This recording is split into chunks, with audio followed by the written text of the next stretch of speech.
নমস্কার শ্রোতা বন্ধুরা, স্বাগত জানাই আপনাদের গল্পের আসরে।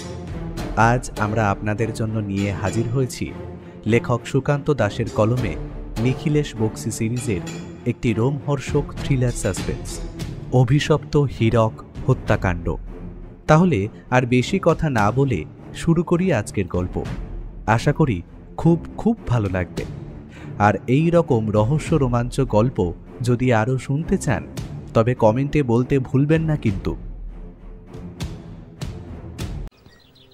হ্যাঁ নিখিলেশ, এবার কিন্তু ভদ্রলোককে আমি ভালোভাবে চিনতে পেরেছি, কিন্তু ভদ্রলোকের চেহারার কিন্তু অনেকটা পরিবর্তন হয়ে গেছে। হবে না, গোটা তিনটে বছর ধরে কেসটা চলছে। আসলে আমাদের আইন ব্যবস্থা কিন্তু এরকমই হয়, তা সেসব নিয়ে আমি খুব বেশি কিছু বলতে চাইছি না। সঞ্জয় চাকলাদার লোকটা বেশ বুদ্ধিমান লোক। তিনি গোটা ব্যাপারটাকে অন্যভাবে সাজিয়ে ফেলেছেন এবং তার মধ্যে সেই মূর্তির কথা তিনি কোথাও আনেননি। মূর্তিটা যে তিনি নিয়েছেন তার তো কোনো প্রমাণই নেই। তাছাড়া সঞ্জয় চাকলাদারের পক্ষে যে উকিল তার কেসটা দেখছেন, তিনিও এমনভাবে ব্যাপারটা সাজিয়েছেন যে বোঝাই যাচ্ছে সঞ্জয় চাকলাদার নিজেকে বাঁচানোর জন্য খুনটা করেছেন। আর বিকাশ হালদারের খুনে সঞ্জয় চাকলাদার যে জড়িত সেটা একমাত্র মোহনবাবুই হলেন তার প্রত্যক্ষদর্শী। এবার বুঝতেই পারছো কেন ভদ্রলোকের কাজটা গুরুত্বপূর্ণ। সমস্যাটা কোথায় বলো তো? আমি আসলে গোটা ব্যাপারটা ভুলে গিয়েছিলাম। কাল সারা রাত ধরে গোটা ব্যাপারটা মনে করার চেষ্টা করেছি, আর তাতেই আমার গোটা ব্যাপারটা মনে পড়ে গেছে। কিন্তু এখন তুমি কি করতে চাইছো সেটা যদি আমায় বলো। আমরা আসলে হাসপাতালে এসেছিলাম মোহনবাবুকে দেখতে। মোহনবাবু বিছানার পাশে বসেছিলেন। একা ভদ্রমহিলাকে দেখে বুঝতে পারলাম তিনি মোহনবাবুর স্ত্রী। মোহনবাবুকে প্রথমবার যেমন দেখেছিলাম, আজ তার শরীর আরও রোগা হয়ে এসেছে। মাথার উপর চোটটা যেন আরও বেড়ে গেছে, চোখের তলায় কালি, গোটা মুখ কেমন যেন কালচে হয়ে এসেছে। দেখেই বোঝা যায় ভদ্রলোকের উপর দিয়ে বেশ মানসিক একটা চাপ গিয়েছে। তবে তার ছাপ কিন্তু তার স্ত্রীর চোখে মুখেও রয়েছে। ভদ্রলোক কিছু একটা বলতে যাচ্ছিলেন, তার আগেই নিখিলেশ ইশারায় তাকে থামিয়ে দিলেন। তারপর বলল, মোহনবাবু ভালো আছেন তো? আপনার দুর্ঘটনার খবরটা শুনলাম আপনার এক প্রতিবেশীর কাছ থেকে। একটু দেখে শুনে রাস্তা পার হবেন তো। ঘোড়ার গাড়ি আজকাল একটু বেশি তাড়াহুড়োয় থাকে, আপনি বুঝতে পারেননি নিশ্চয়ই। মোহনবাবু প্রথমটা কেমন অবাক হয়ে গিয়েছিল, তারপর হঠাৎ যেন সে সবটা বুঝতে পারল। অতি কষ্টে বিছানার উপর উঠে বসতে বসতে বলল,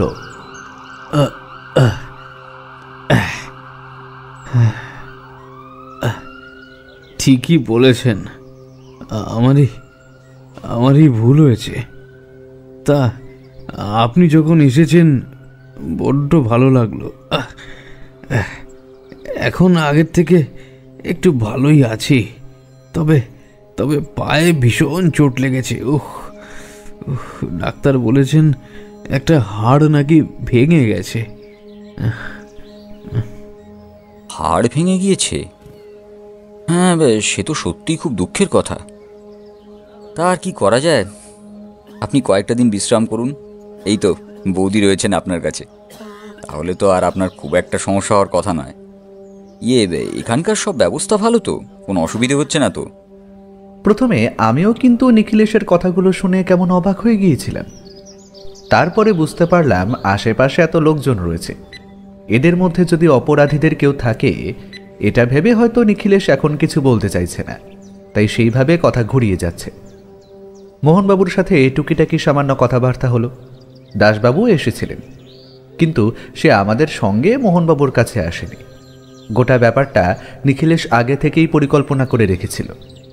কথাবার্তার পর আমরা ঘর থেকে বেরিয়ে এসে এক জায়গায় দাঁড়িয়ে নিজেদের মধ্যে কথা বলছিলাম। দাসবাবু কিন্তু সাদা পোশাকেই ছিলেন। একটু পরেই নিখিলেশের ইশারায় দাসবাবু বাইরের দিকে বেরিয়ে গেলেন। আমরাও হাঁটতে হাঁটতে বেরিয়ে যেতে লাগলাম। পথে নিখিলেশকে আস্তে আস্তে বললাম, তোমার কি মনে হয় ওদের আশেপাশে কোনো লোক রয়েছে? কিন্তু এমনটা যদি হয় তাহলে তো এখানে মোহনবাবুকে রাখাটা সুবিধের হচ্ছে না। মোহনবাবুর পায়ের আঘাতটা খুব একটা গুরুত্বপূর্ণ নয়, কারণ তার পায়ের হাড় ভাঙেনি। তার পায়ে সামান্য একটা হাড়ের চিড় ধরেছে। তবে বিশ্রাম যে কয়েকটা দিন নিতে হবে সেটা তো স্বাভাবিক। আমি কিন্তু এখন সেই খবরটা বাইরে বের করতে চাইছি না। এমনকি মোহনবাবুর স্ত্রী পর্যন্ত জানেন যে মোহনবাবুর পায়ের হাড় ভেঙেছে। আচ্ছা, তুমি আদালতে যে কেসটার ওঠার কথা বলছিলে সেই কেসটা ঠিক কতদিন বাদে বলো তো? মানে এর মধ্যে কি মোহনবাবুর সুস্থ হয়ে যাওয়ার সম্ভাবনা রয়েছে? নিখিলেশ একবার এদিক ওদিক তাকিয়ে নিল। হাসপাতাল বলে কথা, এদিকে ওদিকে লোকজন ছড়িয়ে ছিটিয়ে রয়েছে। হাসপাতালের মধ্যে যে একটা অদ্ভুত গন্ধ ছড়িয়ে থাকে তা বলার অপেক্ষা রাখে না। এই গন্ধটা আমার ঠিক সহ্য হয় না। তাই যত তাড়াতাড়ি সম্ভব আমরা বাইরে বেরিয়ে এলাম। দাসবাবুকে দেখতে পেলাম বেশ খানিকটা দূরে একটা গাছের তলায় দাঁড়িয়ে রয়েছে। সেখানে দাঁড়িয়ে তিনি পেছনের দিকে মুখ ঘুরিয়ে রেখেছিলেন। আমরা গিয়ে পড়তে নিখিলেশ বলল, দাসবাবু, ওই লোকটার কাছ থেকে কোনো কিছু জানা গিয়েছে? মানে সে কেন এই কাজ করেছিল, আর তাকে এই কাজ করার জন্য কে পাঠিয়েছে, এরকম কিছু? বড় দ্বন্দ্বে পড়ে গেছি, বুঝলেন তো নিখিলেশ বাবু। লোকটা বলছে সে নাকি ভুল করে মোহনবাবুকে মারতে গেছিল। তার মারার কথা ছিল অন্য একজনকে। আসলে তার কাছ থেকে নাকি তার এক চেনা ভদ্রলোক বেশ কিছু টাকা নিয়ে তার ফেরত দেয়নি। সেই লোকটা হাসপাতালে ভর্তি হয়েছে শুনে সে ছুটে গেছিল। লোকটাকে নাকি অনেকটা মোহনবাবুর মতন দেখতে, তাই সে ভুল করে তার উপর আক্রমণ করে বসে। তবে তাকে আটকে রেখেছি আমি। এখন কি করি বলুন তো? নিখিলেশ খুব মন দিয়ে দাসবাবুর সমস্ত কথা শুনল। তারপর বলল, ওসব বাজে কথা। আসলে আপনাকে বিভ্রান্ত করতে চাইছে লোকটা। এই গোটা ব্যাপারটা আসলে কোনো একজনের মাথার কাজ হলেও একটা গোটা চক্র এর পেছনে রয়েছে। আর সঞ্জয় চাকলাদার যে এমন একটা চক্রের সঙ্গে জড়িত, সেটাই বিকাশবাবু আর মোহনবাবু যে কেন তার সাথে নিজেদের জড়াতে গেলেন, সেটাই তো আমি বুঝতে পারছি না। এমনটা তো হতেই পারে তারা আগে থেকে জানতো না যে সঞ্জয়বাবু এমন কিছু করেন। অনেক সময় দেখা যায় না যে কোনো সামান্য একটা ব্যবসার আড়ালে কোনো অপরাধী অন্য কাজ করে চলেছে, সেই ব্যাপারে কেউ কোনো খোঁজখবর রাখে না। এক্ষেত্রেও মনে হয় ব্যাপারটা তেমনই হয়েছিল যে লোকটি খুন হয়েছে। আর সেই লোকটা মনে হয় কোনোভাবে সঞ্জয়বাবুকে ব্ল্যাকমেল করতে চাইছিল, আর তাই। আরেকটা খবর আছে নিখিলেশ বাবু। আমি জানতে পেরেছি এই যে সঞ্জয় চাকলাদার নামে লোকটি, তার সাথে বেশ কয়েকজন এমন লোকের সম্পর্ক ছিল যারা খুব একটা ভালো নয়। আর আপনার মনে আছে বছর 4 আগে একটা হীরের নেকলেস চুরি গেছিল? সেই ব্যাপারে পুলিশ কিছুই জানতে পারেনি, কারণ ব্যাপারটা হয়েছিল বন্ধ ঘরের ভেতরে। এতটাই ভেতরে ঢুকে আলমারি ভেঙে নেকলেস নিয়ে গেছিল। তখন আপনি শহরে ছিলেন না, আপনাকে কেসটা দেওয়া যায়নি। তবে সেই হীরের নেকলেস কিন্তু উদ্ধার করা যায়নি আজ পর্যন্ত। জানি না এই দুই ঘটনার মধ্যে কোনো সম্পর্ক আছে কিনা, তবে খবরগুলো সামনে এলো তাই আপনাকে জানালাম। ব্যাপারটা আমি নিজেও জানতে পেরেছি দাসবাবু। তবে এই সব কটা ঘটনার মধ্যে কোনো সম্পর্ক আছে কিনা তা কিন্তু এখনো খুঁজে বের করা যায়নি। আচ্ছা, আপনি একটা কাজ করুন, এই মোহনবাবুকে তো বেশি দিন এভাবে হাসপাতালে রাখা যাবে না। যত দ্রুত সম্ভব তাকে বাড়িতে পাঠিয়ে দেওয়ার ব্যবস্থা করুন। আর যেমন বলেছি, সাদা পোশাকের পুলিশ নজর রাখবে তাঁর ওপর। দেখবেন ব্যাপারটা যেন কিছুতেই হাতছাড়া হয়ে না যায়। মোহনবাবুর ওপর সব কিছু নির্ভর করছে। দাসবাবু কোন নেকলেসের কথা বলছেন বলুন তো? যে নেকলেসটা শহরের এক বিখ্যাত সোনার দোকান থেকে কেনা হয়েছিল, আর সেটা নিয়ে অনেকেই বেশ উৎসাহিত হয়ে পড়েছিল। যতদূর মনে পড়ে খবরের কাগজে নেকলেসের একটা ছবিও এসেছিল বিশেষ কোনো কারণে। নেকলেসটার সবচেয়ে অদ্ভুত ব্যাপার ছিল তার প্রথম থেকে শেষ পর্যন্ত সমস্ত হিরেগুলো প্রত্যেকটা একটার থেকে আরেকটা ছোট। মানে তুমি যেদিক থেকেই দেখা শুরু করো না কেন, সেটা ছোট থেকে শুরু করে নেকলেসটা বড় হতে গিয়ে শেষ হবে। তবে অবশ্যই দুদিকেই নেকলেসটার দাম ছিল বেশ। আমি তখন একটা কাজে তোমায় নিয়েই বেরিয়েছিলাম শহরের বাইরে। ফিরে এসেছি ততদিনে প্রায় সপ্তাহখানেক কেটে গিয়েছে। তারপরে আর অপরাধীকে ধরার কোনো সুযোগই আমি পাইনি। একটা ব্যাপার কিন্তু আমার বারবার মনে হচ্ছে নিখিলেশ, এই যে সঞ্জয়বাবু, উনি আসলে কি করতেন? তার ওই ব্যবসাটা যে একটা সামান্য লোক দেখানো ব্যবসা সেটা তো বোঝাই যাচ্ছিল, কিন্তু তার পেছনে তিনি যে কাজটা করতেন, যার জন্য ওই লোকটি, মানে যার খুন ওই ভদ্রলোকের হাতে হয়েছিল, সেই সমস্ত লোকেদের মাথায় যদি সঞ্জয়বাবু নিজে থাকেন, তাহলে তিনি আসলে কে? এই কথাটা কিন্তু আমারও মনে কয়েকবার নাড়া দিয়েছিল। নিখিলেশ হঠাৎ করেই এই ইশারায় আমাদের চুপ করতে বলল। আমরা যে গাছের তলায় দাঁড়িয়েছিলাম সেখান থেকে খানিকটা দূরে একটা লোক হেঁটে যেন আমাদের দিকেই আসছিল। তার হাতে একটা কাগজ ছিল, বোধহয় হাসপাতাল থেকে কোনো ওষুধ লিখে দিয়েছে। সেই ওষুধটা কেনার জন্য কিংবা অন্য কোনো কাজে সে যাচ্ছে, দেখে তো অন্তত সেটাই মনে হলো। লোকটা কিন্তু আমাদের দিকে এলো না, সামান্য আগেই রাস্তাটা বাঁদিকে বেঁকে বাইরের দিকে গিয়েছে। বাইরে বেশ কয়েকটা ওষুধের দোকান রয়েছে, সেখানেই গেল। এখানে দাঁড়িয়ে এভাবে কথা বলা ঠিক হবে না দাসবাবু। আমাদের আশেপাশে প্রতিপক্ষের চর থাকতেই পারে। আপনি বরং থানায় ফিরে যান, মোহনবাবুর ব্যবস্থাটা একবার করে দিন। আর দ্বিতীয়ত, আপনি খোঁজ নিতে শুরু করুন। সঞ্জয়বাবুর ব্যাপারে আরও ভালো করে খোঁজ নিন। জেলে থাকার সময় কিংবা মাঝে মাঝে তার উকিল তাকে যখন বাইরে বার করে নিয়ে এসেছিল, সম্প্রতি কেসটা শুরু করার জন্য তাকে পুলিশের হেফাজতে থাকতে হচ্ছে। তার আগে তিনি বাইরে কাদের সঙ্গে মেলামেশা করেছেন এই সমস্ত কিছু জানা দরকার। একটা ব্যাপার নিখিলেশবাবু, সঞ্জয়বাবু কিন্তু তার বাড়িতে আর ফিরে যাননি। অর্থাৎ যেখানে তিনি খুনটা করেছিলেন তিনি শহরের বাইরে কোথাও থাকতেন, সেখানে আমরা খোঁজ নেওয়ার চেষ্টা করেছি। বাড়িতে ফিরে যাননি? কিন্তু কেন? তাহলে তার বাড়িতে এখন কে থাকে? বাড়িটা ফাঁকাই থাকে। সঞ্জয়বাবুকে শেষবার যখন পুলিশ তুলে নিয়ে আসে তখন তিনি শহরের বাইরে ছিলেন। আর এর মধ্যেই তিনি অনেক লোকেদের সাথেই মেলামেশা করেছেন, তা তো বোঝাই যাচ্ছে। সবার ব্যাপারে খবর বার করা তো খুব একটা সহজ কাজ নয়, কিন্তু জেলে আসার পর তিনি যাদের সঙ্গে দেখা করেছেন তাদের খবর অন্তত বার করা যাবে। হ্যাঁ, আপনি তাহলে সেটাই করুন। আমি বরং অন্য কয়েকটা ব্যাপারে খোঁজ খবর নেওয়ার চেষ্টা করি। আমাদের বেশ কিছু কাজ আছে, তার মধ্যে তোমারও একটা কাজ আছে অমরজিৎ। আমরা তিনজন হাঁটতে হাঁটতে বাইরে বেরিয়ে এলাম। দাসবাবু নিজের মতোই চলে গেলেন। আমি আর নিখিলেশ একটা ভাড়ার গাড়ি ধরে বাড়িতে ফিরে এলাম। তখনও কিন্তু আমি বুঝতে পারছিলাম না এরপরে নিখিলেশ কী করতে চলেছে। মোহনবাবুকে পুলিশের সাদা পোশাকে পাহারা দিয়ে নিখিলেশ কাকে ধরতে চাইছে? আমাদের হাতে তো খুব বেশি সময় নেই।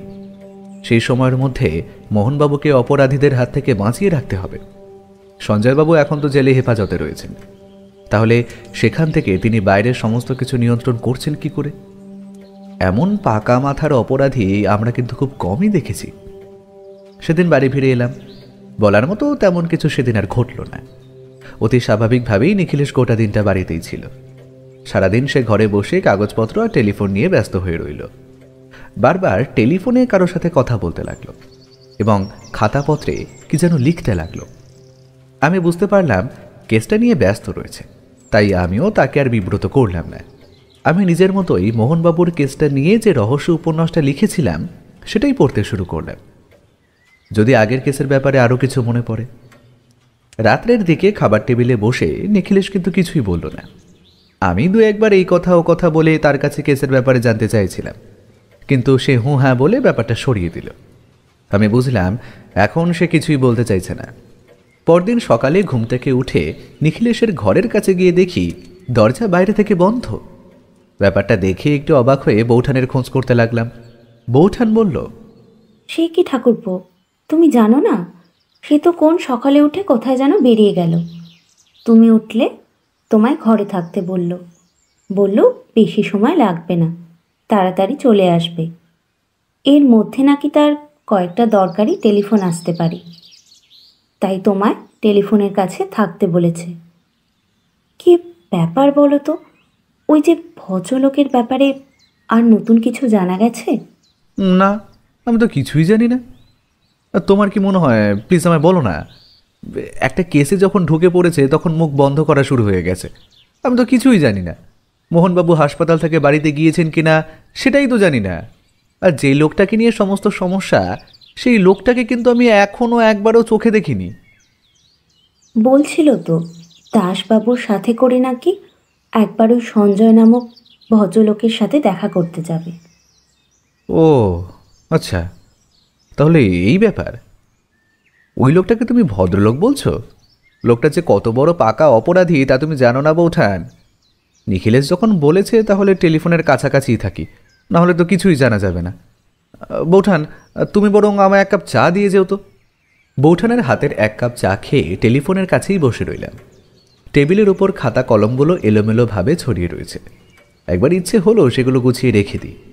তারপর ভাবলাম থাক, নিখিলেশের কাছ থেকে তো কিছু জানা যাচ্ছে না, সব কিছু জানা যাবে টেলিফোনের কাছে।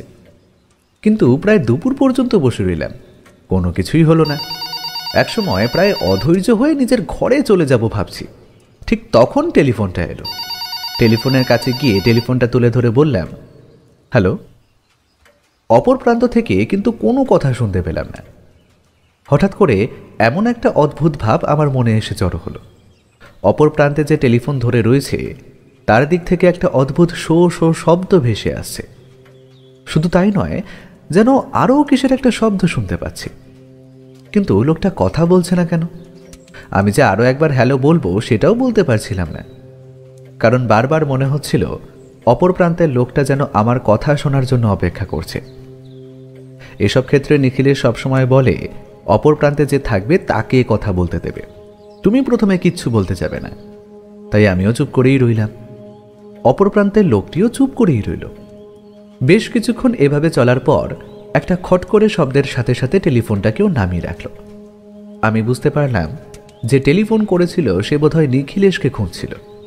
আমায় টেলিফোনে পেয়ে তাই আর কোনো কথা বলতে না পেরে টেলিফোনটা রেখে দিয়েছে। ব্যাপারটা নিয়ে কিন্তু গভীর চিন্তায় পড়লাম। প্রায় দুপুরের দিকে টেলিফোন এলো মোহনবাবুর। মোহনবাবু তার বাড়ি থেকেই টেলিফোন করলেন। মোহনবাবু জানালেন আজ দুপুরেই তিনি বাড়ি ফিরে গেছেন এবং ব্যাপারটা নিখিলেশকে জানিয়ে দেওয়ার জন্য টেলিফোন করেছে। যাই হোক, মোহনবাবুকে সাবধানে থাকতে বলে টেলিফোন রেখে দিয়েছি। খানিকক্ষণ পরে ঘরে এসে ঢুকলাম। নিখিলেশ আমার মুখ দেখে বোধহয় কিছু একটা আন্দাজ করতে পেরেছিল, তাই বলল, মোহনবাবু যে আজই বাড়িতে ফিরে যাবেন সেটা আমি জানি, কিন্তু সে খবর পেয়ে তো তোমার মুখের অবস্থা এমন হওয়ার কথা নয়। কে টেলিফোন করেছিল বলো তো? জানি না, কোনো কথাই তো বললো না। আমি একবার হ্যালো বলেছিলাম, কিন্তু অপর প্রান্ত থেকে তো কোনো কথাই শুনতে পেলাম না।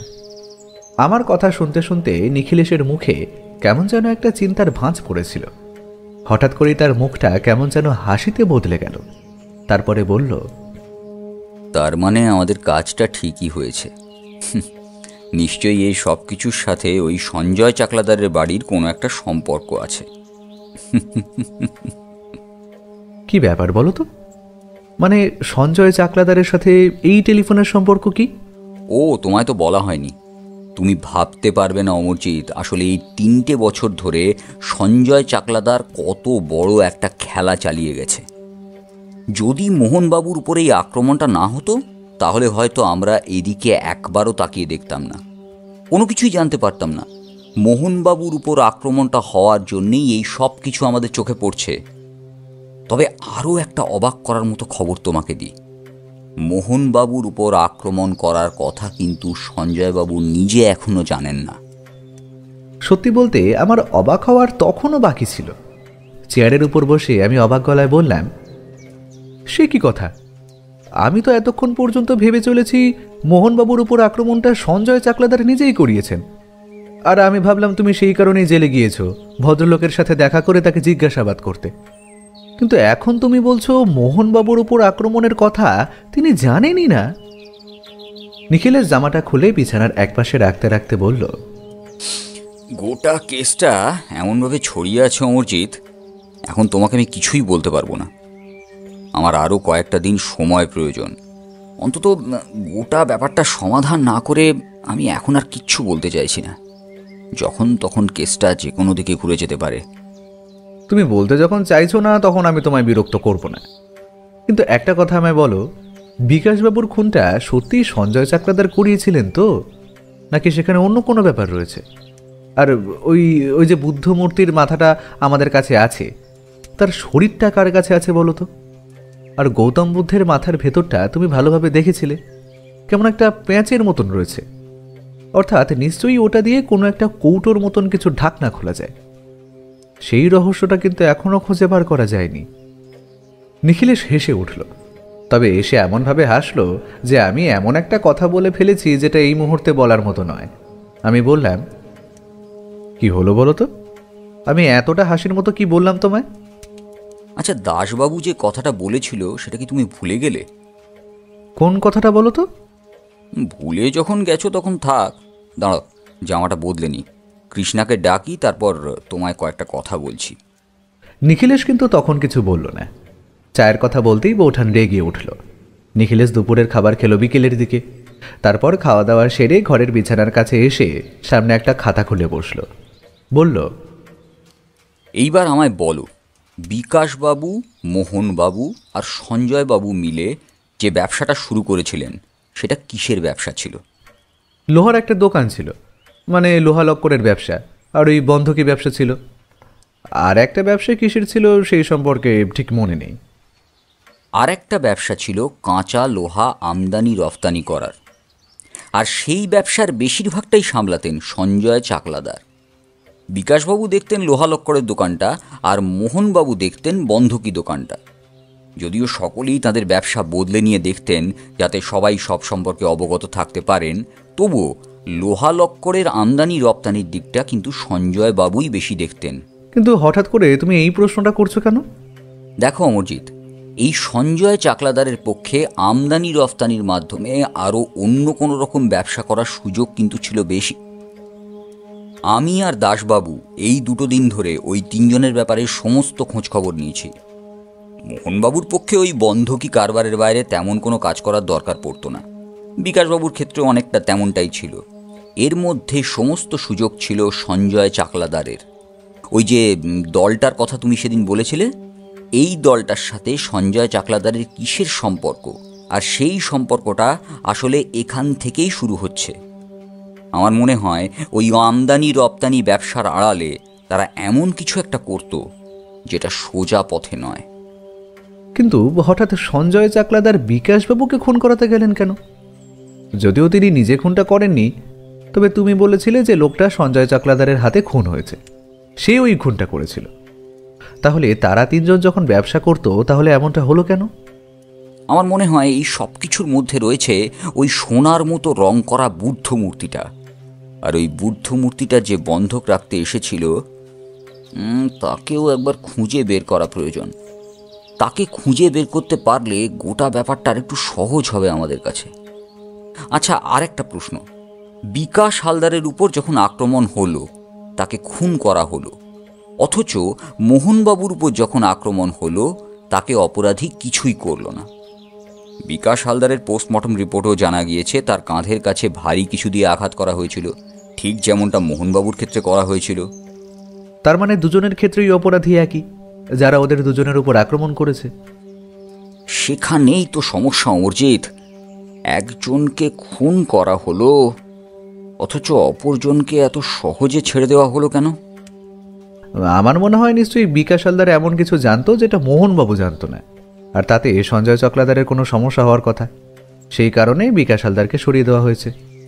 কিন্তু সেটা কি অমরজিৎ, সেটা কি?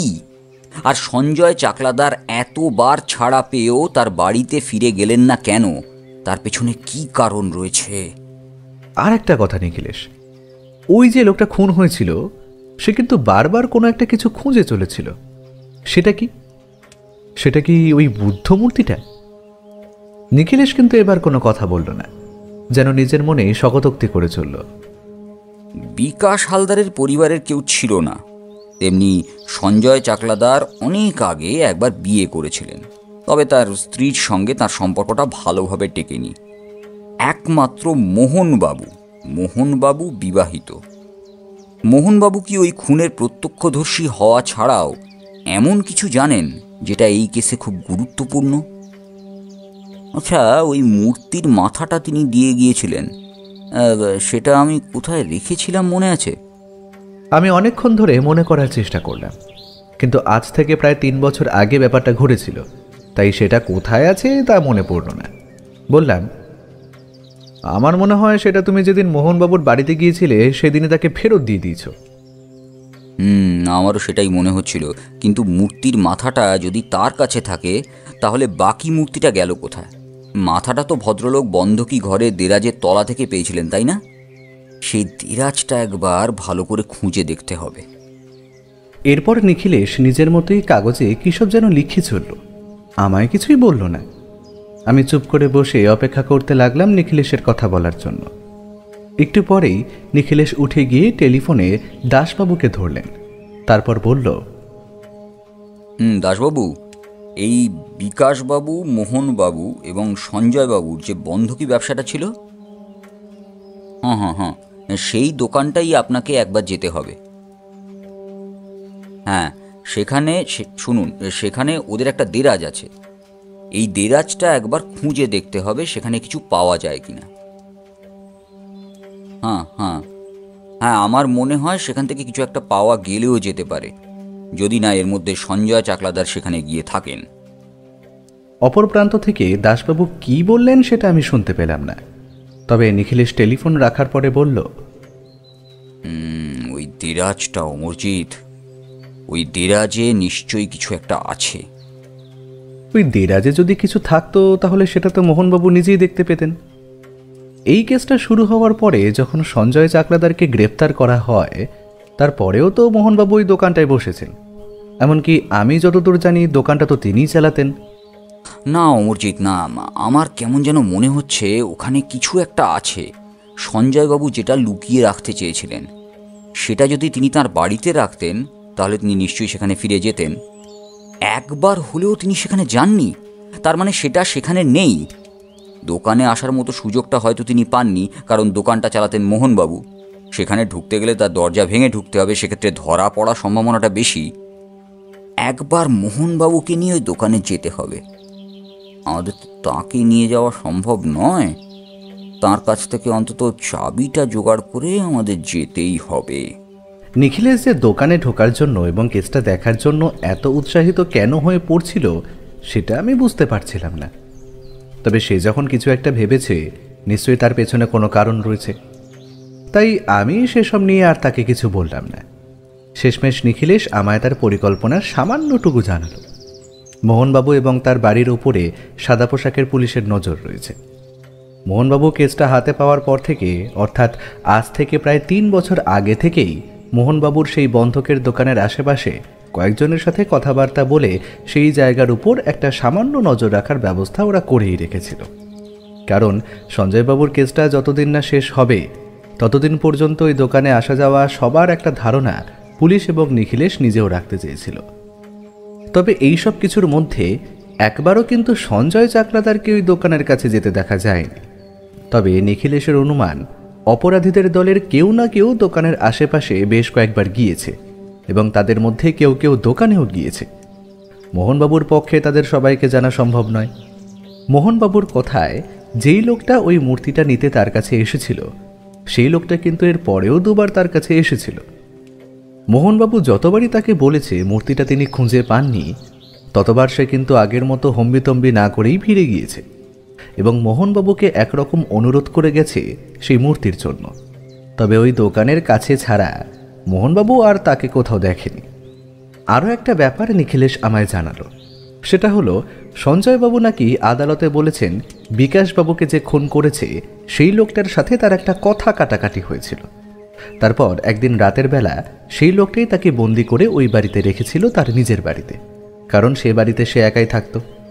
রাতের বেলায় লোকটা ঢুকে তাকে বন্দি করে ফেলে।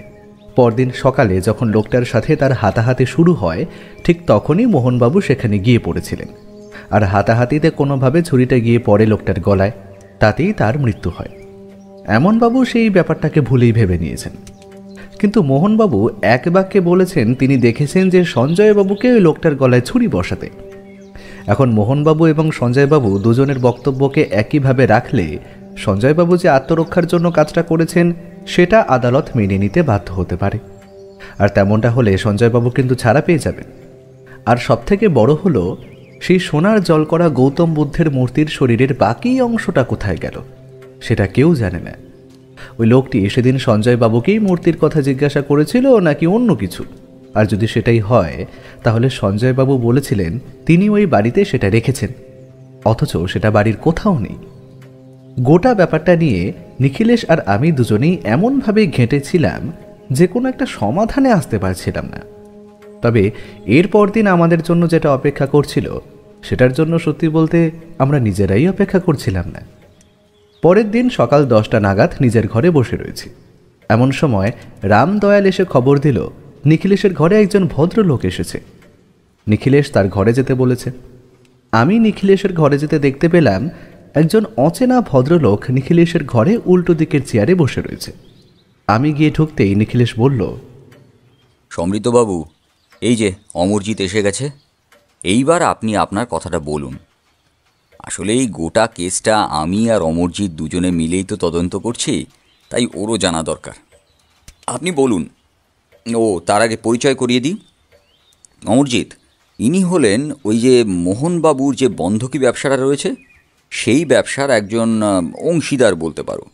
গোটা ব্যবসাটা ওনারা দুজনে মিলেই দেখতেন। আসলে এই বন্ধকি ব্যবসাটা মোহনবাবুর একার পক্ষে বর্তমানে আর দেখা সম্ভব হচ্ছিল না। বুঝতেই পারছো, বিকাশবাবু মারা গেছেন, তাছাড়া সঞ্জয়বাবুও তো জেলে। তাই ব্যবসাটা বন্ধ করে মোহনবাবু শুধু এই ব্যবসাটাই দেখছিলেন, আর তাতেই এই সমৃদ্ধবাবু তাকে সাহায্য করতেন। নমস্কার অমরজিৎ বাবু, আপনার কথা এর আগে শুনেছি। নিখিলেশ বাবুর সাথে আপনি প্রতিটা কেস যেভাবে তদন্ত করেন, আর তাছাড়া আপনার লেখা বইয়ের কথা আমি শুনেছি।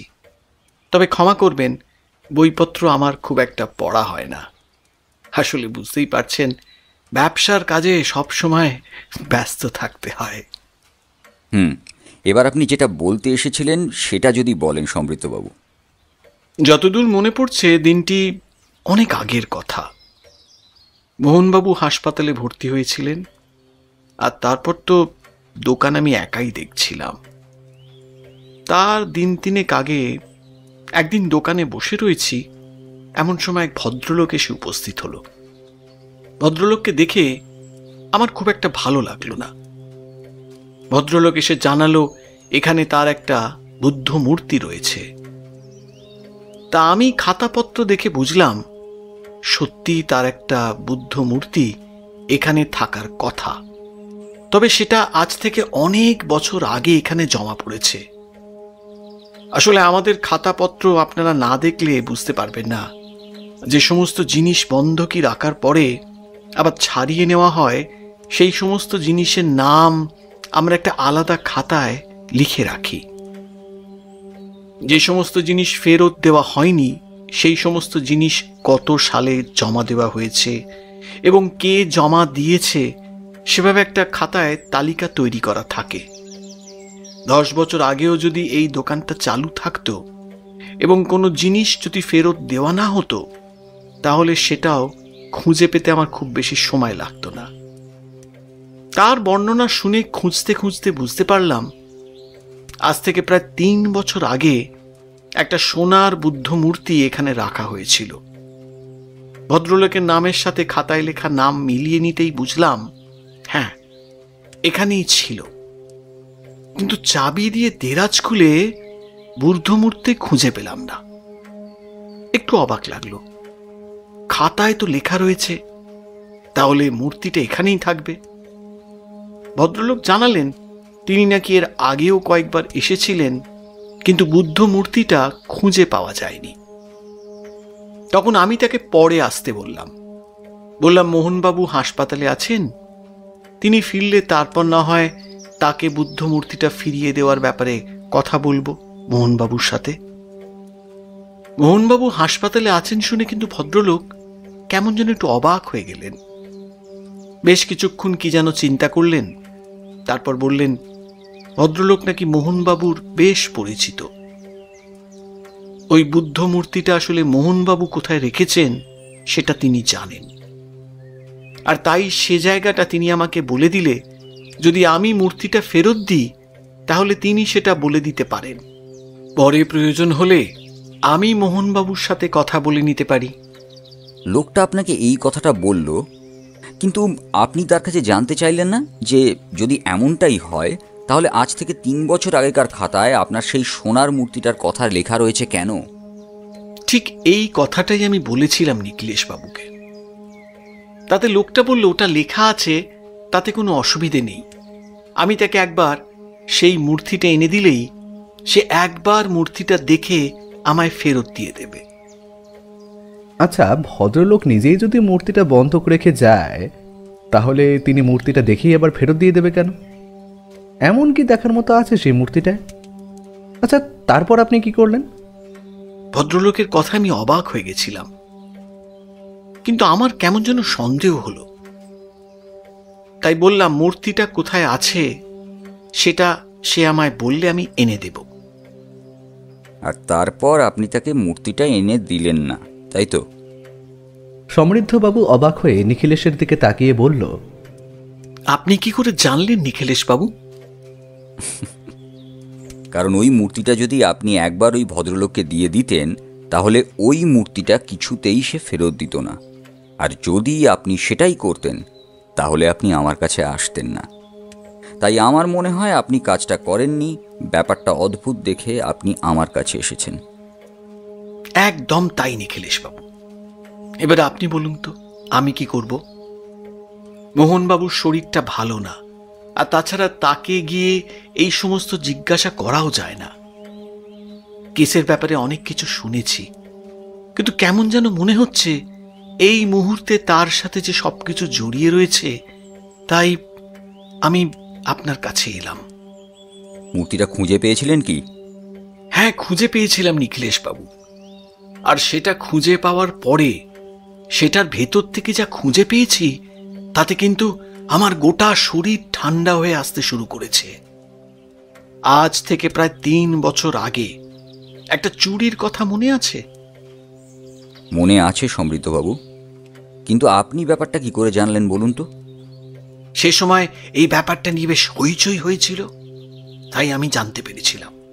কিন্তু এই মূর্তিটার মধ্যে আমি সেই হিরেগুলো খুঁজে পেয়েছি নিখিলেশ বাবু। একটা কথা সমৃদ্ধবাবু, আপনি যদি কিছু মনে না করেন, ওই দোকানটা তো মোহনবাবুর। তাছাড়া ওই মূর্তির হিরে যদি সেখানে থেকে থাকে তাহলে আপনার সর্বপ্রথম মোহনবাবুকে সে কথা জানানো প্রয়োজন। কিন্তু আপনি কেন নিখিলেশের কাছে এসেছেন? আমি মোহনবাবুর কাছে সবকিছু শুনেছি, এমনকি তার উপর আক্রমণ হওয়ার কথাটাও শুনেছি। আমার মনে হয়েছে ওই মূর্তিটার সাথে এসব কিছু কোথাও না কোথাও জড়িয়ে রয়েছে। বাবার কিছুটা ধাত আমি নিজেও পেয়েছি, তাই আমার মনে হলো এই ব্যাপারটা এত সহজ নয়।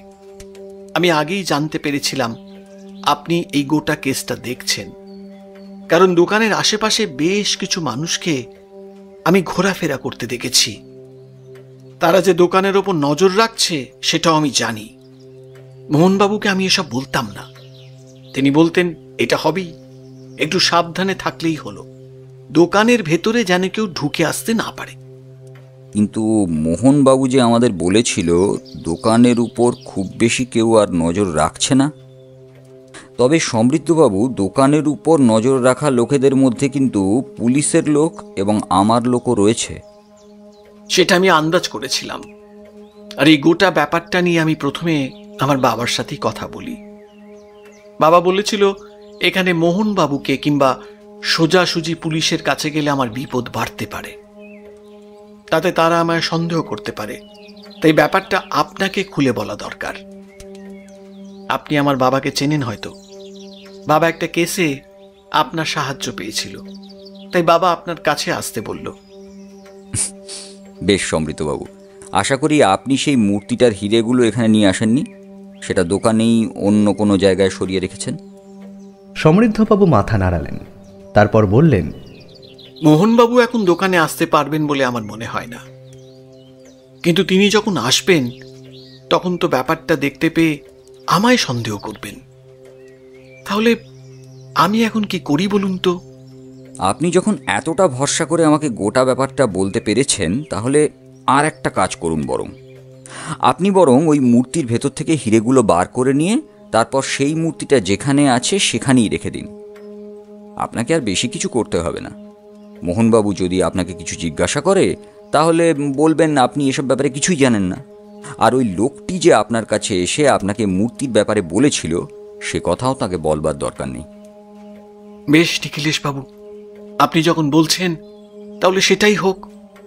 তবে আমার কোনো বিপদের সম্ভাবনা এখানে নেই তো? আপনি নিশ্চিন্তে থাকুন সমৃদ্ধবাবু। যদি আপনি মূর্তির ব্যাপারে জানতে না পারতেন তাহলে আপনার কোনো ভয় থাকতো না। যে মানুষ কোনো ব্যাপারে যত বেশি জানে তার ভয় তত বেশি হয়। আপনি নিশ্চিন্তে থাকুন, কিচ্ছু হবে না। সমৃদ্ধবাবু আরও বেশ কিছুক্ষণ নিখিলেশের সাথে কথা বলে চলে যেতেই নিখিলেশ বলল, দেখলে অমরজিৎ, গোটা কেসটা কেমন আস্তে আস্তে চট পাকিয়ে যাচ্ছে। যদি মোহনবাবুর কাছে ওই মূর্তিটা এবং হিরেগুলো থাকে, তাহলে তিনি কেন বললেন যে ওগুলো সঞ্জয়বাবু নিয়েছেন? আমি তো কিছুই বুঝতে পারছি না নিখিলেশ। এখন তো আমার মনে হচ্ছে মোহনবাবু অকারণেই সঞ্জয়বাবুকে ফাঁসিয়ে দিতে চাইছেন। আচ্ছা, মোহনবাবু ছাড়া সঞ্জয়বাবু যে খুনটা করেছেন তার অন্য কোনো সাক্ষী আছে? আর তাদের মধ্যে আসলেই যে কথাবার্তা হয়েছিল সেটা আদৌ সত্যি তো? জেলে আমি যখন সঞ্জয়বাবুর সঙ্গে কথা বলেছিলাম তখন কিন্তু একটা ব্যাপারে আমার বেশ অবাক লেগেছিল। সঞ্জয়বাবু জোর দিয়ে তেমন কিছুই বলতে চাইছেন না। তিনি বলছেন আইন যা শাস্তি দেবে তিনি তা মাথা পেতে নেবেন, অথচ তাঁর উকিল তাঁকে বাঁচাবার জন্য সমস্ত চেষ্টা করছেন। অপরাধীদের মধ্যে এই অবস্থাটা কিন্তু খুব সহজে দেখা যায় না।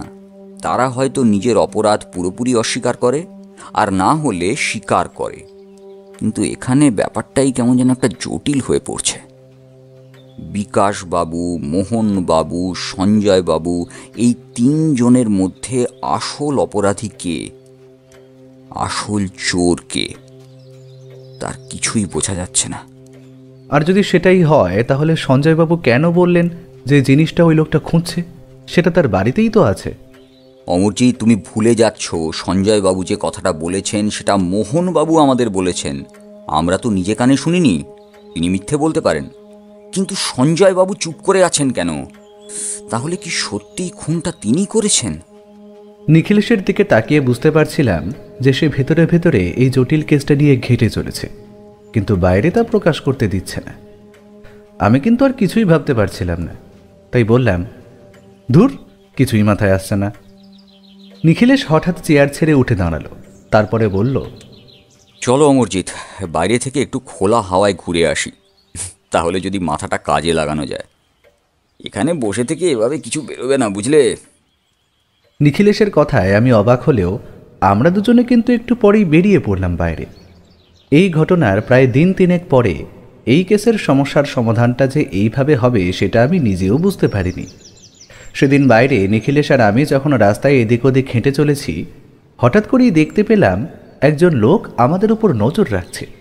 ব্যাপারটা দেখে বুঝতে আর বাকি রইল না, আমাদের অনুসরণ করার জন্য অপরাধীদের তরফ থেকে লোক এর মধ্যে লেগে গেছে। নিখিলেশ সামান্য হেসে আস্তে আস্তে বলল, একদম কথা বলবে না, পিছনের দিকে ঘুরে তাকাবারও দরকার নেই। সামনের ওই রাস্তাটা দিয়ে গিয়ে দুজনেই বাঁদিক দেখব। বাঁদিকে ওই বাড়িটার পিছন দিকে একটা ছোট্ট ফাঁকা জায়গা আছে, সেখান দিয়ে ঘুরে আমরা পাঁচিলের কাছে এসে দাঁড়াবো। তাহলে ওই লোকটা আমাদের পিছু নিতে নিতে আমাদের সামনে চলে আসবে। তারপরে ছোট্ট পাঁচিলটা পেরিয়ে এদিকে আসতে পারলেই কেল্লা ফতে। তুমি সামনে দিয়ে যাবে, আমি পাঁচিল টপকে পিছন দিয়ে যাব, বুঝলে? যেমন ভাবা তেমন কাজ। আমার কিন্তু কেমন একটা অদ্ভুত লাগছিল। বাড়ির কাছে এভাবে অপরাধীর দল আমাদের উপর নজর রেখে চলেছে। তাহলে সমৃদ্ধবাবু যে বেশ কিছুক্ষণ আগে আমাদের বাড়ি থেকে বেরিয়ে গেলেন, তার যদি কোনো ক্ষতি হয়ে যায়? কিন্তু তখন সেসব ভাবার সময় নেই। নিখিলের স্বাভাবিক ভঙ্গিতে হাঁটতে হাঁটতে হঠাৎ বাঁদিকে হাত দেখিয়ে এলোমেলোভাবে কিছু বলতে লাগলো। আমি বুঝতে পারলাম পেছনে লোকটাকে বোঝাতে চাইছে যে আমরা এদিকে যাব। আমিও নিখিলেশের কথায় সঙ্গ দিয়ে দুজনে মিলে সেদিকে ঢুকে পড়লাম। আর ঢোকার সাথে সাথে নিখিলেশ দ্রুত বাড়িটার চৌহদ্দি পেরিয়ে পাঁচিলের কাছে গিয়ে দাঁড়ালো। আমায় বলল, সাবধান অমরজিৎ, তুমি ওই সামনের রাস্তাটায় গিয়ে দাঁড়াও। এমন একটা ভান করো যেন তুমি হেঁটে আমাদের সামনের দিকে আসছো, তাহলেই হবে। তবে সাবধান, লোকটার কাছে কিন্তু অস্ত্র থাকতে পারে। কিন্তু নিখিলেশ, আমরা তো নিরস্ত্র। লোকটার কাছে যদি বন্দুক থাকে? সেটা থাকার সম্ভাবনা খুব কম। লোকটার কাছে রিভলভার আছে বলে আমার মনে হয় না। সামান্য ছুরি টুরি থাকতে পারে। তুমি একটু সাবধানে থাকলেই হলো। তারপর আমি তো পিছনে রয়েইছি। আমি দুরু দুরু বুকে সামনের রাস্তা ধরে আস্তে আস্তে সামনের দিকে এগিয়ে যেতে লাগলাম। এই রাস্তাটা ভেতরের দিকে গিয়ে শেষ হয়ে গিয়েছে। বাইরে বেরোবার কোনো পথ নেই। আশেপাশে দু একটা বাড়ির পাশ দিয়ে ছোট গলি মতো রয়েছে বটে, তবে বড় রাস্তাটা শেষ হয়ে গেছে। আমি খানিকটা এগিয়ে গেছি। পেছনের দিকে পায়ের শব্দ শুনে বুঝতে পারলাম লোকটা এসে পড়েছে। আমি পুরোপুরি পেছনের দিকে না তাকিয়ে আর চোখে তাকালাম।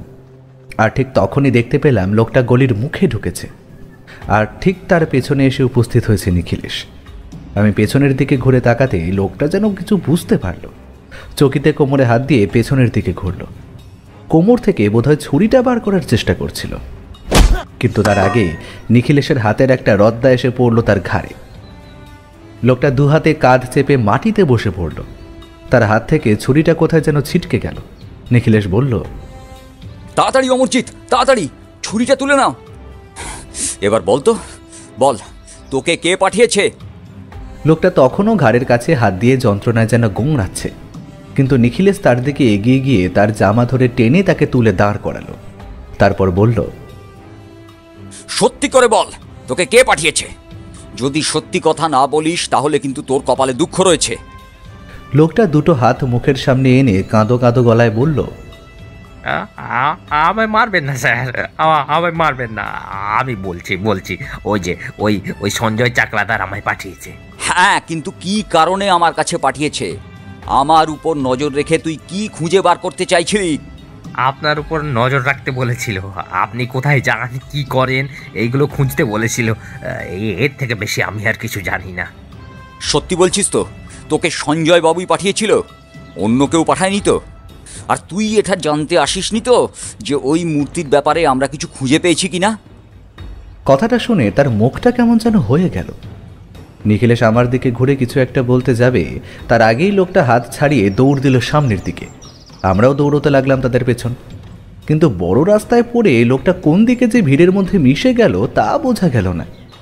নিখিলেশ হাঁপাতে হাঁপাতে বলল,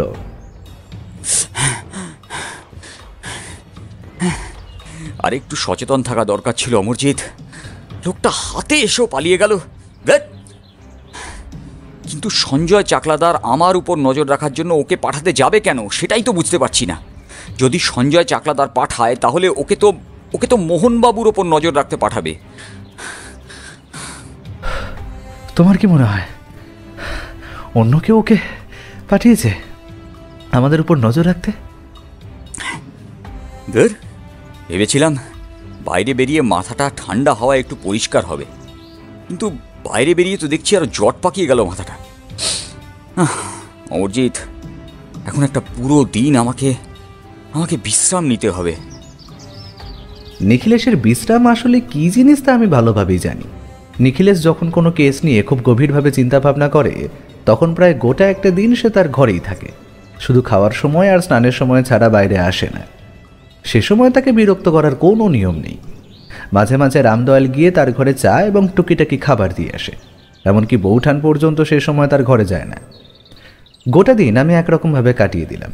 পরদিন সকালে নিখিলেশ আমার ঘরে এসে আমায় বিছানা থেকে তুলল, তারপর বলল, তুমি ভাবতে পারবে না অমরজিৎ, এত পাকা মাথার খেলোয়াড় যে কেউ হতে পারে তা আমি ভাবতেই পাচ্ছি না। এই এতগুলো বছর ধরে আমাদের সম্পূর্ণ টুপি পরিয়ে রাখা হয়েছিল অমরজিৎ, টুপি পরিয়ে রাখা হয়েছিল আমাদের। আর এই সব কিছুর পেছনে আসল দায়ী ওই সঞ্জয় চাকলাদার। তবে তিনি কেন যে মুখ খুললেন না সেটাই আমি বুঝতে পারছি না। নিশ্চয়ই এর পেছনে কোনো কারণ রয়েছে। আমি নিখিলেশের এমন উত্তেজিত গলায় কথা বলা এবং তার হাবভাব থেকে অবাক হয়ে বললাম, কি হয়েছে বলো তো? তোমায় এত উত্তেজিত দেখাচ্ছে কেন? আর কেসটার কি তুমি সমাধান করে ফেলেছো? হ্যাঁ অর্জিত, করে ফেলেছি। গোটা কেসটা যে এমনভাবে সাজানো হয়েছিল তা আমি ভাবতেও পারছি না। এখন সঞ্জয় বাবুর সাথে একবার কথা বলা প্রয়োজন। তার সাথে কথা বললেই গোটা কেসটা জলের মতো পরিষ্কার হয়ে যাবে। আর একটা কথা, কাল বিকেলের দিকে সমৃদ্ধবাবু যে এসেছিলেন তিনি সেই হিরেগুলো দিয়ে গিয়েছেন। তবে আমি হিসেব করে দেখলাম নেকলেসে যতগুলো হিরে থাকার কথা তার থেকে দুটো কিন্তু এরকম বিক্রি করেছে অপরাধী। বাইরে বাজারে এসে একেবারে সব বিক্রি করতে চাইনি, কারণ তাতে ধরা পড়ে যাওয়ার একটা সম্ভাবনা রয়েছে। গোটা ব্যাপারটা বেশ পরিকল্পনা করে করা হয়েছে। তুমি ভাবতে পারবে না অমরজিৎ আসলে কি হয়েছে। তুমি শুধু আমায় আজকের দিনটা সময় দাও, আজকের দিনটার মধ্যে আমি গোটা ব্যাপারটার একটা ফয়সলা করে ফেলছি। নিখিলেশকে একটা দিন দিলাম। সেদিন বিকেলের দিকে নিখিলেশ ঘরে এসে বসলাম। বৌঠানও এসেছে, নিখিলেশই তাকে ডেকে পাঠিয়েছে। আবার সেই আগের মতন 3 কাপ চা নিয়ে দরজা জানলা বন্ধ করে আমরা বসলাম। নিখিলেশ বলতে শুরু করলো। গোটা কেসটার সমাধান হয়ে গেছে। সঞ্জয়বাবু শাস্তি পাবেন, তবে যতটা শাস্তি তার পাওয়ার কথা ছিল ততটা পাবেন না। তবে তার সাথে শাস্তি পাবে আরও আরেকজন, যে বিকাশবাবুর খুন করিয়েছে এবং ওই হীরের নেকলেসটার চুরির পিছনে রয়েছে। আর এতগুলো বছর ধরে সেই হীরের নেকলেস লুকিয়ে রেখেছিল। কিন্তু আমি তো মনে করেছিলাম সঞ্জয় চাকলাদার এই কাজটা করিয়েছে এবং সে নিজেই খুন করেছে। তাহলে চুরির অপরাধে কি অন্য কেউ? প্রথম থেকে তাহলে ব্যাপারটা খুলে বলি। বিকাশবাবু, মোহনবাবু এবং সঞ্জয়বাবু এনারা মিলে একটা ব্যবসা শুরু করেন। প্রথমে সেটা লোহালক্করের ব্যবসা হলো। সেই ব্যবসার পাশাপাশি মোহনবাবুর ইচ্ছেতেই প্রথমে শুরু হয় বন্ধকের ব্যবসাটা। এদিকে লোহার ব্যবসা বিকাশবাবু সামলে নিতে পারছেন, তাই সঞ্জয়বাবু লোহার আমদানি রপ্তানির জন্য একটা নতুন ব্যবসা করার কথা ভাবতে থাকেন। এইসব চলতে চলতে সঞ্জয়বাবুর সঙ্গে পরিচয় হয় এমন একটা দলের, যারা শহরের দামি জিনিসপত্র চুরি করে বাইরে রপ্তানি করে। সঞ্জয়বাবুর লোহালক্করের মাল যেমন বাইরে যায় তেমন বাইরে থেকে আসে, তাই ওই পথে মাল পাঠিয়ে দেওয়াটা সহজ। কিন্তু সঞ্জয়বাবু এসব করতে রাজি হলেন না। বাকি থাকলেন তাহলে বিকাশবাবু। বিকাশবাবু লোহার ব্যবসায় সামান্য নয়ছয় করেন বটে, কিন্তু এত বড় অপরাধের কাজ তিনি করতে চাইলেন না। তখন সকলে গিয়ে পড়ল মোহনবাবুর কাছে। বৌঠান বেশ অবাক হয়ে বলে উঠল, মোহনবাবু মানে সেই ভদ্রলোক তোমার কাছে যে কেসটা নিয়ে এসেছিল, সেই ভদ্রলোক? আমরা প্রথমে এই কথাটা ভুলে গিয়েছিলাম যে ওরা তিনজন কিন্তু মাঝে মাঝেই নিজেদের মধ্যে ব্যবসা বদল করত। মানে হয়তো একদিনের জন্য তারা কেউ জায়গা বদল করে নিল। সেই সুযোগটাই কাজে লাগাতেন মোহনবাবু। তিনি রপ্তানি করা লোহার মালপত্রের সাথে বাইরে পাঠিয়ে দিতেন চুরির জিনিসপত্র। তার মধ্যে যেমন সোনার উপর মূর্তি থাকতো, তেমনি দামি কোনো হিরে জহর কিংবা দামি জিনিসও থাকতো। আশা করি তোমরা একটু খেয়াল করলেই মনে করতে পারবে যে বছর চারেক আগে কিন্তু কলকাতার আশেপাশে চুরিটা বেশ বেড়ে গিয়েছিল এবং পুলিশ কিন্তু কিছুই করতে পারছিল না। হ্যাঁ, মনে পড়েছে। আর তখনই তো তোমায় ওই উত্তরবঙ্গের কাছে ওই রাজার কেসটা সমাধান করতে যেতে হয়েছিল। ওখানেই তো আমাদের প্রায় মাস কয়েক কেটে গিয়েছিল। তারপর যা বলছিলাম, মোহনবাবু সেই সুযোগটা কাজে লাগায়। অপরাধীদের চক্রের সঙ্গে মিলে সময় সুযোগ বুঝে তাদের চুরি করা জিনিসপত্র বাইরে রপ্তানি করতে থাকে। আর একবার এখান থেকে চলে যাওয়া জিনিসপত্র খুঁজে পাওয়া পুলিশের কর্ম নয়। এই সমস্ত করতে করতে একদিন ওই নেকলেসের হিরেগুলো কোনো একটা বুদ্ধ মূর্তির মতো দেখতে লোহার তৈরি কৌটোর মধ্যে করে দিয়ে যায় মোহনবাবুর চেনা একজন। কিন্তু মোহনবাবুকে যাতে সন্দেহ না করা হয় তাই খাতায় লিস্ট করে সেটা তুলে রেখে দেয়। কিন্তু খাতার লিস্ট মেলাতে গিয়ে কোনোভাবে সেটা বিকাশবাবু দেখতে পেয়েছিলেন এবং মোহনবাবুর অবর্তমানে সেটা সঞ্জয়বাবুও দেখতে পান। এমন একটা সোনার বুদ্ধ মূর্তি দেখে তাদের বেশ অবাক লাগে, তাই তারা মূর্তিটা হাতে নিয়ে বুঝতে পারেন যে মূর্তিটা বেশ ভারী, আর সেখানেই তাদের খটকা লাগে। মোহনবাবু বুঝতে পারেন যে মূর্তিটা নিয়ে একটা সন্দেহ তৈরি হয়েছে, তাই সেটা আর ওখানে রাখা যাবে না। কিন্তু এই বন্ধকি দোকান হলো তাদের চোরাই মাল রাখার আস্তানা। বন্ধকি দোকানে বেশিরভাগ সময় মোহনবাবু থাকেন, তাই তিনি হিসেবের খাতায় সব লিখে রাখেন। যদি কোনো সময় পুলিশের জেরা হয় তাহলে তাতে বন্ধকি মাল হিসেবে ওই সমস্ত কিছু দেখানো যেতে পারে। মোহনবাবু পড়লেন এবার বিপদে। ওই সোনার বুদ্ধ মূর্তি নিয়ে সকলের মধ্যে একটা চাঞ্চল্য তৈরি হয়েছে, অথচ সেটা তিনি ফেরত দেওয়ার কিংবা লুকিয়ে রাখার সময়ও পাচ্ছেন না। এইদিকে শহরে তখন হীরের নেকলেস চুরি নিয়ে সবাই চারদিকে জেনে গেছে। এমনকি জাহাজে মাল পাঠানোর সময় তল্লাশি করা হচ্ছে যাতে ওই সোনার নেকলেস কোথাও বাইরে না চলে যায়। মোহনবাবু পড়লেন মহাবিপদে। তখন তিনি ওই মূর্তিটা দেরাজের নিচ থেকে খানিকটা উপরে একটা গোপন খোপে লুকিয়ে রাখলেন। এবার সেখান থেকে কোনোভাবে সেটা সন্ধান পেয়ে গিয়েছিলেন আমাদের সঞ্জয়বাবু, এবং সেই দেরাজের ভেতরের গোপন খোপ থেকে খুঁজে বার করে সেখান থেকে হিরে বার করে নেয় সঞ্জয়বাবু। আর সেই হিরেগুলো নেওয়ার সময় বুদ্ধমূর্তির মাথাটা বাইরে পড়ে গিয়েছিল। আমার মনে হয় সঞ্জয়বাবু এ ব্যাপারে মোহনবাবুর সঙ্গে কথা বলেন, মোহনবাবু বলেন যে এই ব্যাপারে তিনি কিছুই জানেন না। তারপর বিকাশবাবুর সঙ্গে ওদের কথা হয়, কিন্তু কেউ কিছু জানে না। অথচ ওটা ওখানে এলো কি করে? তিনজন তিনজনকে সন্দেহ করতে থাকে। এই সুযোগে সঞ্জয়বাবু বোধহয় লোভের বশবর্তী হয়ে ওটাকে ওখান থেকে সরিয়ে নেন। কিন্তু তিনি জানতেন না ওটা সরিয়ে নেওয়ার আগে ওর ভেতর থেকে সমস্ত হিরে কেউ বার করে নিয়েছে। একই রকম তৈরি করা বুদ্ধমূর্তি মোহনবাবু কাজে লাগাতেন ছোট ছোট দামি জিনিস পাচার করার জন্য। তাই এমন দেখতে একটা বুদ্ধ মূর্তিতে তিনি হিরেগুলো আবার রেখে ওই দেরাজেরই আশেপাশে কোথাও একটা অন্য খোপে লুকিয়ে রাখেন, যাতে সময় হলে সেখান থেকে বার করে নেওয়া যায়। কিন্তু তার আগেই বিকাশবাবু ব্যাপারটাকে নিয়ে মোহনবাবুকে চাপ দিতে থাকেন। তাই একটা গল্প তৈরি করেন মোহনবাবু। তাঁর ওপর নাকি আক্রমণ করা হয়েছিল ওই মূর্তির জন্য, আর ওই মূর্তিটা নাকি ওই দেরাজের পিছনের খোপ থেকে চুরি গিয়েছে। আসলে সেটা ছিল দেরাজের নিচের খোপে। কিন্তু তখন সত্যি তিনজনের কেউই জানতো না আসলে ওটা ওখানে কে রেখেছে। বিকাশবাবু বোধহয় কিছু একটা সন্দেহ করেছিলেন, তাই তাকে খুন করা হয়। তারপর সঞ্জয়বাবু মূর্তিটা নিয়ে গিয়ে তার বাড়ির বাগানে মাটির তলায় লুকিয়ে রেখেছিলেন। কিন্তু সঠিক সময় সেটা খুঁড়ে দেখা যায় যে তার মধ্যে কিচ্ছু নেই। এদিকে যে গোটা দলটা ওই হিরে চুরি করেছিল তারা আবার হিরে খুঁজতে আসে। তখন মোহনবাবু একটা নতুন গল্প তৈরি করেন। তিনি চেয়েছিলেন যে গোটা হিরেটাই তিনি আত্মসাৎ করবেন এবং সময় সুযোগ বুঝে একটা একটা করে বিক্রি করবেন। ওই দেরাজের তলায় নির্দিষ্ট খোপে সেটা থাকলে কেউ কোনো দিন খুঁজে পাবে না। কিন্তু তিনি যদি নিয়ে যেতেন সেই হিরেগুলো, তাহলে তার বিপদ হতে পারত। মোহনবাবু বলেন সেই মূর্তিটা নিয়ে গেছে সঞ্জয় চাকলাদার।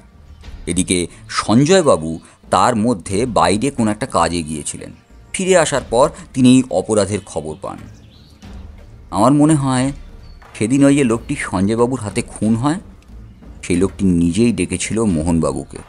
মোহনবাবু সেখানে গিয়ে যখন দেখেন তার পরিকল্পনা ব্যর্থ হয়েছে, সঞ্জয়বাবুর হাতে লোকটা খুন হয়ে গেছে, তখন সে পালিয়ে আসতে থাকে। কারণ সে তো জানতো আশপাশে আমি নজর রেখেছি। গোটা ব্যাপারটা সে এমনভাবেই পরিকল্পনা করেছিল যাতে সঞ্জয়বাবুকে অপরাধী বলে মনে হয়। এমনকি আমি নিজেও মনে করেছিলাম যে সঞ্জয়বাবুই অপরাধী। তার বাড়িতে ওই লোকগুলো বারবার আসার আসল কারণ হলো আসলে তারা তার কাছ থেকে ওই মূর্তিটা বার করার জন্য চাপ দিচ্ছিল।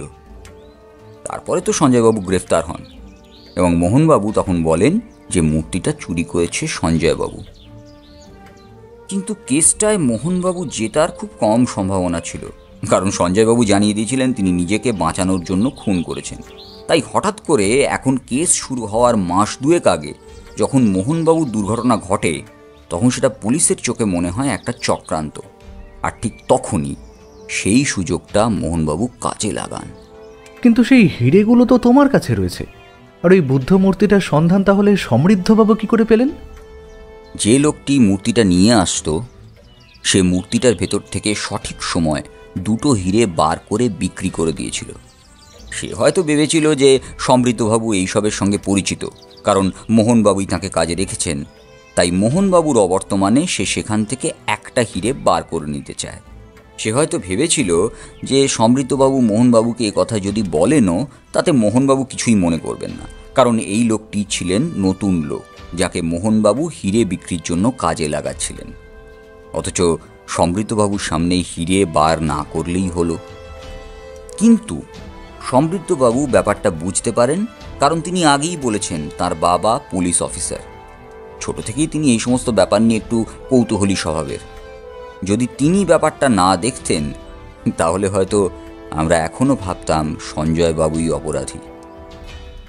এবং তার বাড়ির বাগানে পুঁতে রাখা ওই সোনার রং করা মূর্তিটা থেকে হিরে না পেয়ে ভাবতাম তিনি শহরের বাইরে হিরেগুলো বিক্রি করেছেন। তার মানে তোমরা সঞ্জয়বাবুর বাড়ির উঠোন থেকে ওই মূর্তিটা খুঁজে পেয়েছো? সঞ্জয়বাবু বলেছিলেন ওই জিনিসটা তার বাড়িতে আছে, অথচ তার বাড়িতে তো নেই। বাড়ি বলতে তিনি তার গোটা বাড়ি, বাগান এবং বাড়ির চৌহদ্দির কথা বলতে চেয়েছেন। এবং দ্বিতীয়বার তিনি তার ঘরকে বলেছেন, অর্থাৎ জিনিসটা তার ঘরে নেই কিন্তু বাড়িতে আছে।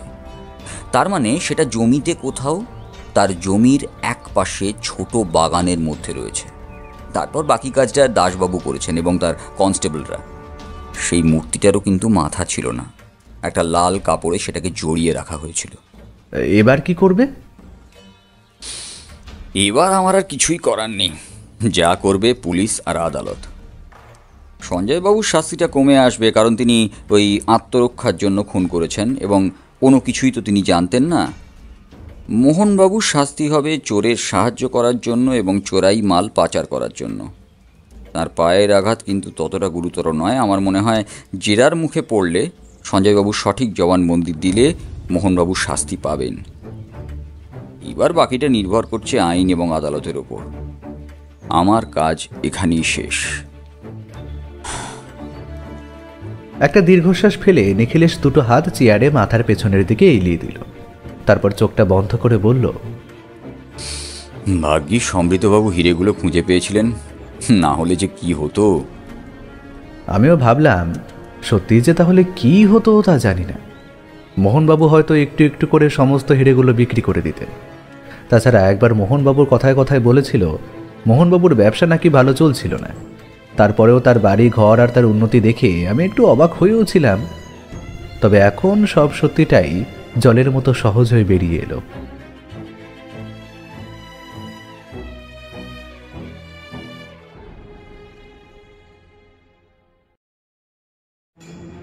আপনারা এতক্ষণ শুনছিলেন লেখক সুকান্ত দাশের কলমে অভিশপ্ত হীরক হত্যাকাণ্ড।